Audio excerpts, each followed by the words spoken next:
আমরা আজকে আলোচনা করব আয়তক্ষেত্র এবং আয়তক্ষেত্র সম্বন্ধীয় যে সকল প্রশ্ন পরীক্ষায় আসে ওইগুলো নিয়ে। তো আমরা প্রথমে আয়তক্ষেত্রের সাধারণ আলোচনাগুলো দেখব। আয়তক্ষেত্র হচ্ছে এমন একটি চতুর্ভুজ বা এমন একটি সামান্তরিক যার বিপরীত বাহুগুলো পরস্পর সমান এবং প্রত্যেকটি কোণ সমকোণ।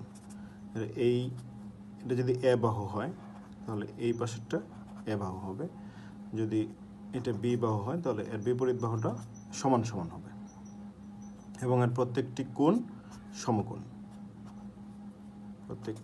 সমকোণ হবে। কিন্তু সামান্তরিকের বেলায় এর বিপরীত বাহুগুলো পরস্পর সমান, কিন্তু এর কোনো কোণই সমকোণ নয়। তো আমরা আয়তক্ষেত্রের সংজ্ঞাটা আমরা এভাবে দিতে পারি, যে সামান্তরিকের প্রত্যেকটি কোণ সমকোণ সেটা হচ্ছে আয়তক্ষেত্র। তো আয়তক্ষেত্রের অঙ্কগুলো সমাধান করার জন্য আমাদের দুইটা সূত্র জানতে হবে, একটা হচ্ছে আয়তক্ষেত্রের পরিসীমা এবং অপরটি আয়তক্ষেত্রের ক্ষেত্রফল। তো আমরা যদি একটা আয়তক্ষেত্রের পরিসীমা বলতে চারটা বাহুর দৈর্ঘ্য যোগফল সেটা হচ্ছে পরিসীমা। তো পরিসীমাটা যদি আমরা শর্টকাট ওয়েতে লিখি পরিসীমা, তো এর একটা বাহু যদি দৈর্ঘ্য মানে হচ্ছে যেটা অধিকতর লম্বা, দৈর্ঘ্য যদি এ ধরি তাহলে আমাদের 2 ইন্টু এ প্লাস যদি প্রস্থ বি হয় 2 ইন্টু এ প্লাস বি। একইভাবে ক্ষেত্রফল দৈর্ঘ্য গুণ প্রস্থ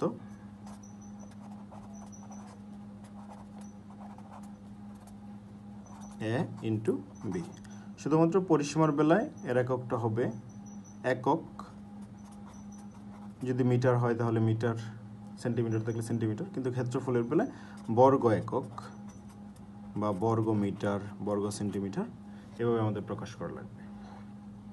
তো আমরা যদি এখন আয়তক্ষেত্র বিষয়ক যে অঙ্কগুলো আসে আমরা এগুলো সমাধান করার চেষ্টা করি তাহলে দেখতে পাবো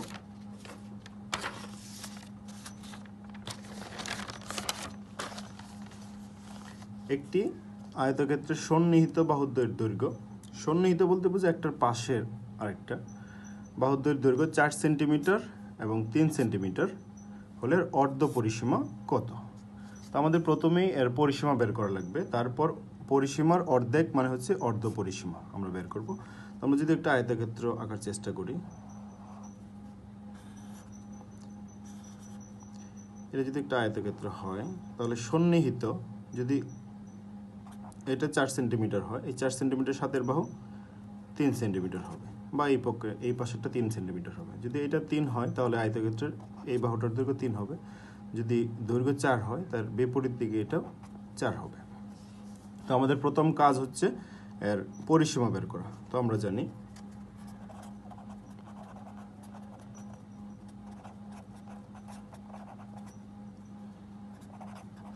আয়তক্ষেত্রের পরিসীমা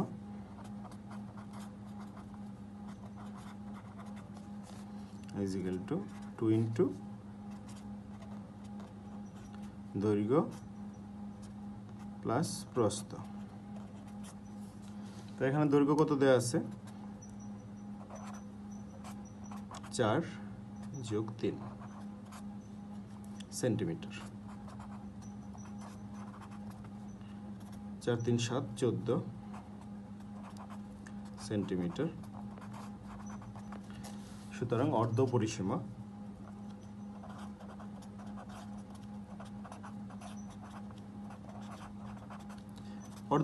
মানে অর্ধেকটা পরিসীমা, অর্ধ মানে 2 দ্বারা ভাগ, centimetre is equal to 7 centimetre. এটা হচ্ছে আমাদের কাঙ্ক্ষিত অর্ধ পরিসীমার মান। তো একইভাবে আমরা যে কোনো আয়তক্ষেত্রের সন্নিহিত বাহু বা আয়তকার যে কোনো বাগান বা আয়তকার যে কোনো মাঠের বা আয়তকার কোনো ঘরের আমরা দৈর্ঘ্য এবং প্রস্থ জানা থাকলে আমরা পরিসীমা এবং অর্ধ পরিসীমা দুইটা বের করতে পারবো সহজে। তো আমরা 2 নং অঙ্কটা যদি দেখি,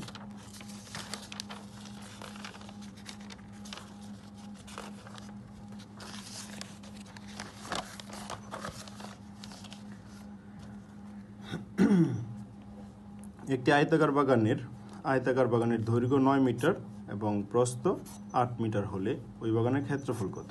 এটা খুবই সহজ সূত্র, আমরা জানি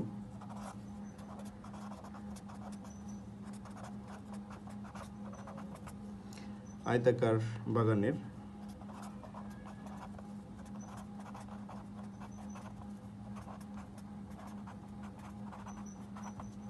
ক্ষেত্রফল is equal to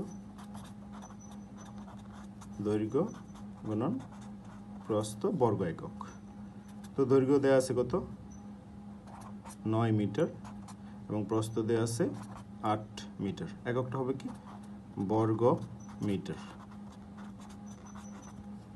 is equal to 8 নং 72 বর্গ মিটার।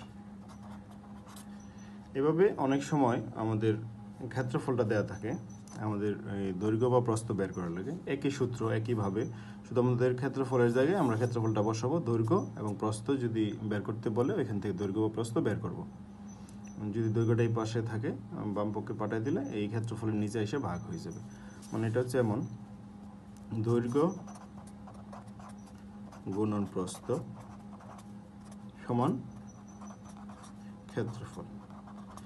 তার মানে এখান থেকে যদি আমাদের প্রস্থ বের করতে বলে সুতরাং প্রস্থ সমান কি ক্ষেত্রফল ডিভাইডেড বাই দৈর্ঘ্য। এই সূত্রের সাহায্যে মানে আমাদের বেসিক সূত্র কিন্তু একটাই, ক্ষেত্রফল সমান দৈর্ঘ্য গুণ প্রস্থ। এখান থেকে দৈর্ঘ্য বা প্রস্থ দেওয়া না থাকতে পারে, যে কোনো একটা বের করতে বলবে এবং ক্ষেত্রফল দেওয়া থাকতে পারে। এই ক্ষেত্রে আমরা যেটা বের করতে বলবো সেটাকে আমরা বামে রাখবো আর ক্ষেত্রফলের নিচে অপর একটা জিনিস পাঠিয়ে দেব। তো এইভাবে আমরা বের করতে পারি আয়তাকার যে কোনো বাগান বা মাঠের ক্ষেত্রফল। আমরা লাস্ট 3 নং অঙ্কটা আমরা সমাধান করার চেষ্টা করব।